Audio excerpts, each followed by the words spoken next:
Hello everyone, so I'm here with my reading wrap up for February, and I did get through 6 books. At the end of the month I had just started a new book, and I had just finished it up at the beginning of February, and I did mention it previously because I was about halfway through it, and that's The Snow Child by Ewan Ivey. So I was probably about halfway through it when I did the other video, and I was already giving it a 5 out of 5, and I stand by that. I still give it a 5 out of 5. So this takes place in Alaska in 1920.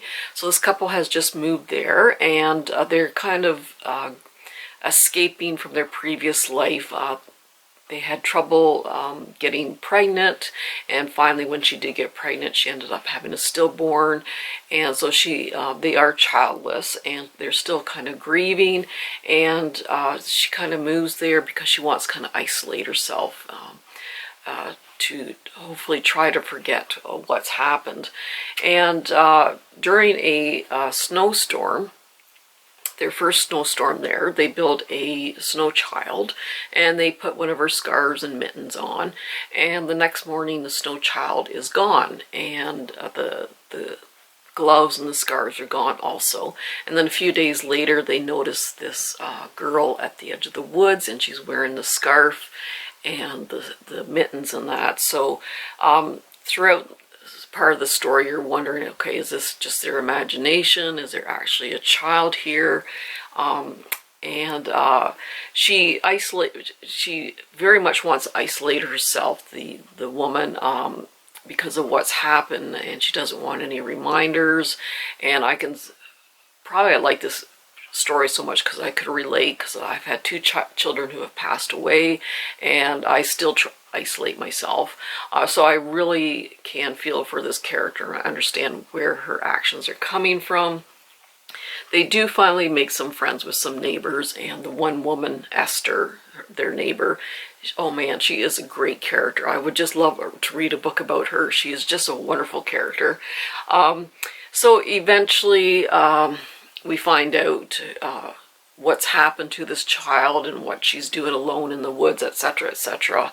I cried at the end. I cried throughout the story. It's just such a good, wonderful story, and yes, I'm sticking with my 5 out of 5 with this one. And the next book I read was The Haunted Ground by Aaron Hart, and this is a series. I think there's 7 or 8 books in the series. So the main character is Nora Gavin, who is she's American, but her parents were born in Ireland. She is going back there to work, and she is a pathologist. And then there is an Irish archaeologist called Cormac.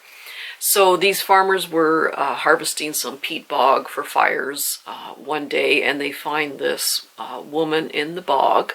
And because the peat bogs really preserve bodies quite well, they called the archaeologist and the pathologist in to figure out how old this body is. Well, it ended up being quite a few hundred years old, but the person who owns the manor next to the bog, his wife has been missing for a few years, as well as a child, and everyone's kind of throwing their suspicions at this person whose wife and child were missing. So they end up staying in the manor with him because he wants them to do further work on this other property near his, and they kind of get caught up in this mystery about what happened to his wife and child. So yeah, I actually really liked it. It was about probably about a 4 out of 5. I'm looking forward to the rest of the series. It gives a very good history of the area of Ireland that they're in. There's some science involved with the pathology and archaeology. There's the mystery, so it's a combination of all these, which I really enjoyed. And then I've been meaning to read this for quite a while, and I finally found it at a thrift store for a really good price, and that's Kristen Hanna's The Nightingale. So this has gotten rave reviews. It takes place in World War II in in France and Paris, like a village in France and Paris. This woman lives in this town and with her husband and young daughter. And the Nazis invade, and her husband ends up going off to war, and one of the Nazis is staying with her because there's no other area for him to stay. So it's about how she's coping with her husband being at war, a Nazi officer staying in her house, and it also involves her sister, her younger sister, who decides to do some help with the resistance and help downed airmen escape out of France. So yeah, it was a quick read because the dialogue was simple. There was nothing overly descriptive or anything, so it was actually a fairly quick read. It certainly wasn't complex or anything like that. But yeah, it was just heart-wrenching. I mean, you find out exactly what people in countries that were invaded by Germany, how their lives were, the food shortages, coping with the Nazis in your own city, and it was just, you really got a feel for what it would have been like. The ending is heart-wrenching. It's just a very moving story. It certainly, like I said, is not overly descriptive or anything like that. It was just simply written. But yeah, I give like about 4.5 out of 5 stars for this one. And then another really good book was Frederick Bachman, and this is Bear Town. So he is a Swedish writer. I do have some of his other books. So this one, it takes place in Sweden, this town in Sweden, and a lot of the industries have closed and a lot of people are leaving town. But the one thing that people really depend on is their hockey teams. And now this is not necessarily about hockey. They don't go into real detail about hockey games or anything like that. It's more about how people cope with difficult situations. It's just, he really gets into the emotions of the characters. It's very character driven rather than plot driven. I was like very, very impressed with this book. I would probably give it like a 5 out of 5. Just one paragraph. He always starts each chapter with a brief paragraph. So all adults have days when we feel completely drained, when we no longer know quite what we spend so much time fighting for, when reality and everyday worries overwhelm us, and we wonder how much longer we're going to be able to carry on. The wonderful thing is that we can live through far more days like that without breaking than we think. The terrible thing is that we never know exactly how many. So he really gets into the psyche of people. I really, really enjoyed it. There is a trigger warning for sexual assault, and that's kind of what the story is kind of based around, how individuals in the town respond to this girl being sexually assaulted by one of the hockey players, and just how everyone copes differently with that, and what it says about society, and what it says about how people feel towards women. And it's just such a good story. I was so impressed. So I'm really looking forward to his others. Now this is supposed to be a little bit different from his other books. They said, like I said, this is my first book by him. But yeah, it was, I know it was made into a movie, a Swedish movie and that. But I would definitely go with the book. You just get more in depth about what the characters are thinking and feeling, and it was so good. Really enjoyed that one. And then I felt in the mood for another medieval story that takes place during the plague. I just like those stories for some odd reason. And this is Plague Land by S.D. Sykes. And this is another one I got in a thrift store for a good price. So this is a series. I think I did pick up, I think there's I think there's 4 books altogether. I do have the other 4 that I was able to round up in a used bookstore. So this young man, he is the 3rd son to this lord, and he was sent to a monastery at the age of 7, because usually after a couple sons, it's like, okay, someone's got to go to the monastery and become a priest.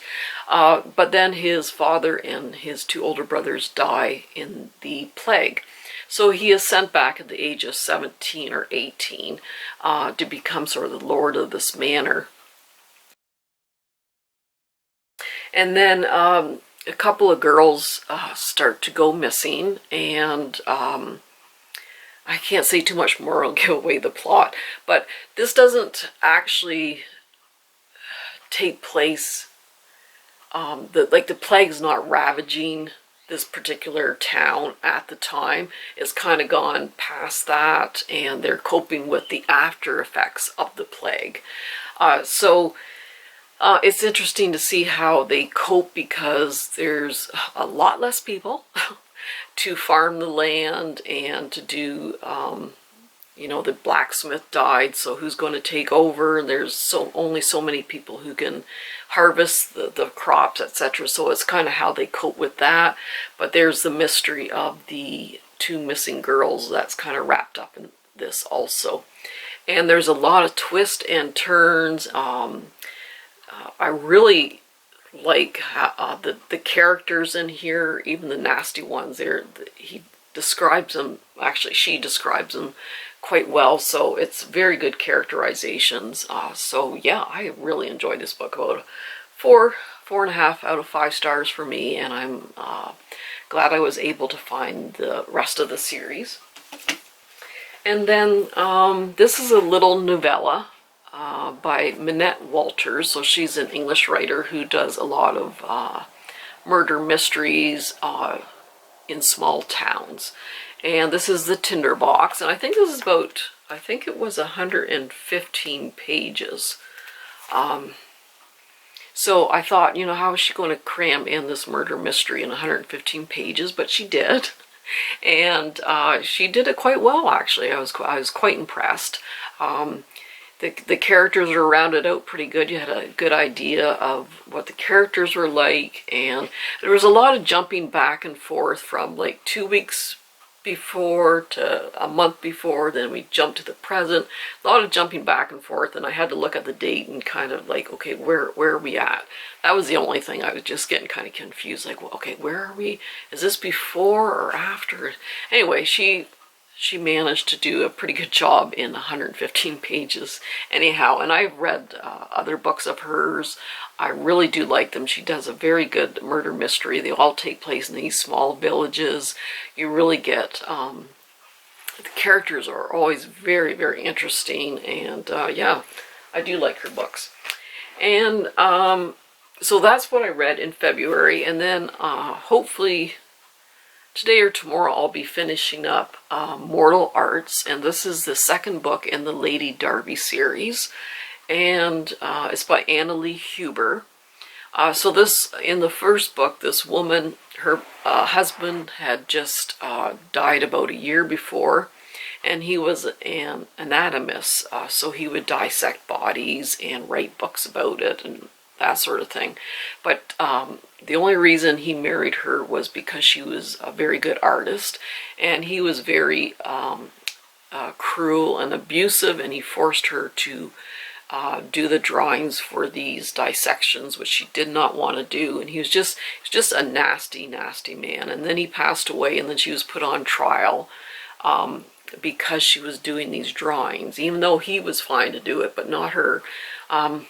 But anyway, in this 2nd book, they're on their way to Edinburgh because her sister is having a lot of trouble with her pregnancy, and they stop along the way to this manor.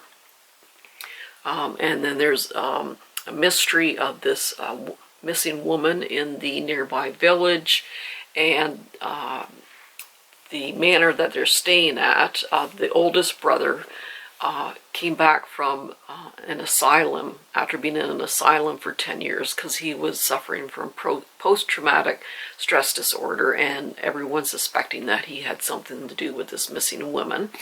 So this Lady Darby and then her sort of love interest, Sebastian Gage, are they solved a murder in the previous book, and now they're trying to solve this missing woman, and if the brother of this gentleman is guilty or not. And anyway, it's a very, very slow burn.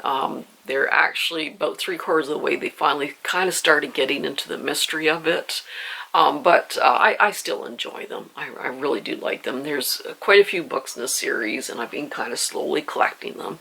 So I do like the Lady Darby series. Ooh, my leg just fell asleep again. Should sit like that. So I went to the, was it Goodwill? No, it wasn't Goodwill. What was that other place? Oh, I just hit a blank. Oh, anyway, I managed to find 5 books. So you buy 4, you get 1 for free. And I actually got some really good books. I had a really good day there. So I did get A Little Light by Hanya Yanagihara. And I've heard this is, they'll make you cry like crazy, but I found that. And then I found Jennifer Shiverini, Resistance Woman. So I think this is about this woman marries a German fellow, and she goes to live in 1930s Berlin. And then, of course, with Nazism on the rise and how she coped with that. And then When the Stars Go Dark by Paula McLean. Oh, what was this about again? Oh, this woman is a seasoned missing persons detective in San Francisco. And then tragedy strikes her in a personal way, so she flees to a Northern California village to grieve. That's where she grew up. And then a local teenage girl goes missing. And I've heard a lot about this on BookTube, and I was very surprised to see it there. And it's In My Dreams I Hold a Knife. So I was really happy to find that, because I think all these books came to in between $3 each and $6. So 10 years out, 6 friends, 1 college reunion, 1 unsolved murder. And then I heard Gabby reads, she liked this one, and it's Wild, From Lost to Found on the Pacific Coast Trail. So yeah, I got some really good books. Value Village, is that what I'm thinking of? Had Goodwill on my brain. But yeah, I've been buying a ton of books. Like it's getting ridiculous. Like if I show you down here, like this is what my floor looks like. I bought a ton of books. And these are thrift store and book outlet. Oops. So if you ever want to see what I've purchased, let me know. It'll be like a 2-hour video, but anyway, I'm getting a little bit carried away. But anyway, I better pick up my reading in a bit.